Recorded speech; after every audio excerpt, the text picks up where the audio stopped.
ஸ்ரீ சௌடாம்பிகை ஜோதிடம் நேயர்கள் அனைவருக்கும் ஜோதிடர் ஜெய தமிழ் செல்வனின் அன்பு வணக்கங்கள். இப்ப நம்ம நவம்பர் மாத பொது பலன்கள் திருக்கணித முறைப்படி பார்ப்போம். இப்ப சனி பகவான் எங்க இருக்கிறாரு அப்படின்னா மீனத்துல. சனி பகவான் மீனத்துல புரட்டாதி நாலாம் பாகத்துல, அதாவது வக்ர நிலையில இருக்கிறாரு இப்போதைக்கு. அதுக்கப்புறம் குரு குரு உச்சமா இருக்கிறாரு கடகத்துல. குரு உச்சமடைகிறாரு, உச்சமா இருக்கிறாரு. அதே மாதிரி ராகு கேதுக்கள், ராகு கும்பத்திலையும் கேது சிம்மத்திலையும் இருப்பாரு. அதே மாதிரி சூரியன் 15 நாள் துலாம்லையும், மீதி 15 நாள் விருச்சக ராசியில குருவோட பார்வையிலும் இருக்கிறது ஒரு தனி சிறப்பு. அதே மாதிரி செவ்வாய் 30 நாளும் விருச்சகத்துல தான் இருப்பாரு, விருச்சக வீட்டுல இருப்பாரு. அதே மாதிரி சுக்கிரன் மாதத்துல முதல் 2 நாள் மட்டும் நீச்ச நிலைமையில இருப்பாரு. அதுக்கப்புறம் 24 நாள் தன்னோட சொந்த வீடான துலாம் ராசியில 24 நாள் இருப்பாரு. அதுக்கப்புறம் 4 நாள் விருச்சகத்துல இருப்பாரு. புதன் 24 நாள் பிற்பகுதி 24 நாள் புதன் விருச்சகத்திலையும், ஒரு 6 நாள் ஆரம்பத்துல ஒரு 6 நாள் மட்டும் வக்ர நிலையில துலாம் வீட்டுல இருப்பாரு. இதுதான் இந்த மாதத்தோட கிரக பலன்கள் கோச்சார ரீதியா. துல்லியமான பலன்கள் வேணும் அப்படின்னா கீழே நம்ம நம்பருக்கும் கான்டாக்ட் பண்ணுங்க. இப்ப ஒவ்வொரு ராசிக்கும் உண்டான துல்லியமான பலன்களை பார்ப்போம். கும்பராசி நேயர்கள் அனைவருக்கும் வணக்கம். கும்பராசியோட ராசி நாயகன் சனி. 2ஆம் இடத்துல இருக்கிறது ஒரு குறைதான். கும்பராசிக்காரங்க இப்பதான் ஜென்ம சனியை விட்டு விலகி இருக்கிறீங்க.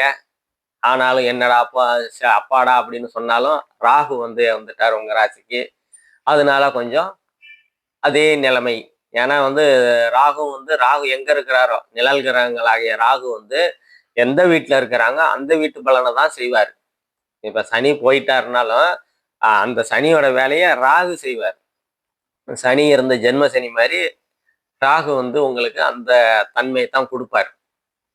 சரியா? அதனால பெருசா, ஏன்னா உங்க ராசிநாதனை சனி பகவானை குரு உச்ச குரு பார்க்கறதுனால ஓரளவு கொஞ்சம் தாக்கு பிடிக்கிற தன்மைகள்லாம் உங்களுக்கு உண்டு. சரியா? 2ஆம் இடத்துல சனி பகவான் இருக்கிறதுனால குடும்பத்துல சிறு சிறு கருத்து வேறுபாடுகள்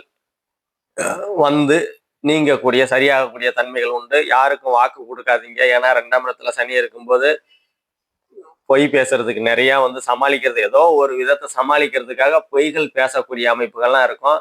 அதெல்லாம் கொஞ்சம் கவனமா கையாளுங்க. அதே மாதிரி பொருளாதாரத்துல கொஞ்சம் தடை தேக்கங்கள் இருக்கும்.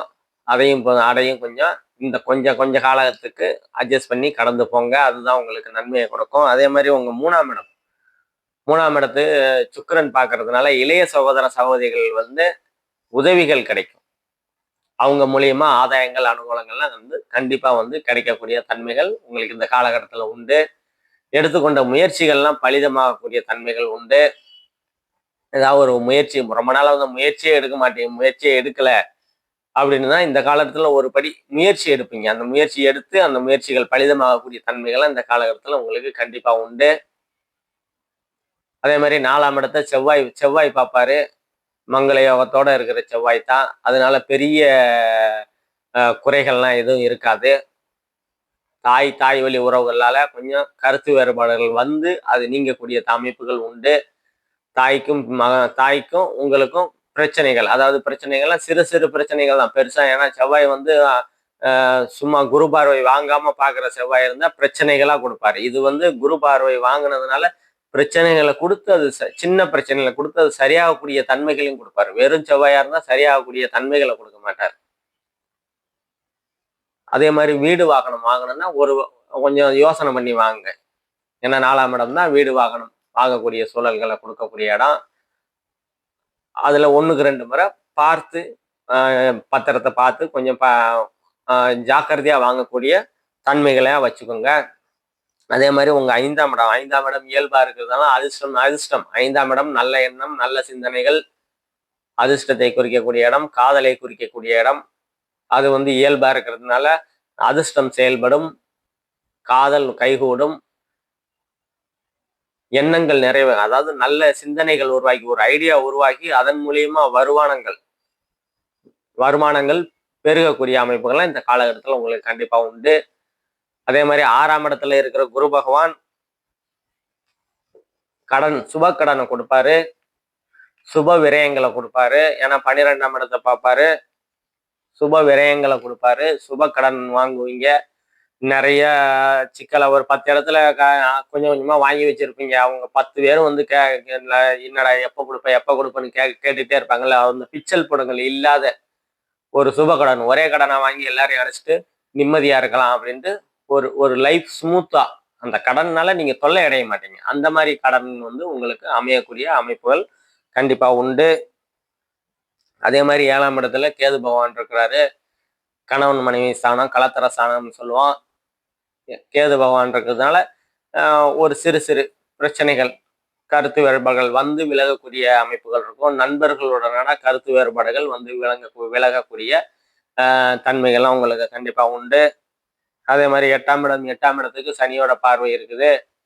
அவங்க ராசிக்கு 2ல இருக்கிற சனி 8ஆம் இடத்தை பார்ப்பாரு. தடை தாமதங்கள் கொஞ்சம் இருக்கதான் செய்யுது. அதை பொறுமையா கடந்து போறது உங்களுக்கு ரொம்ப நன்மையை கொடுக்கும். அதே மாதிரி 9ஆம் இடத்துல சுக்கிரன் வருவாரு. சுக்கிரன் வந்து பாக்கியஸ்தானம், தந்தை ஸ்தானம்னுமோ பாகியங்கள்லாம் கிடைக்கும்.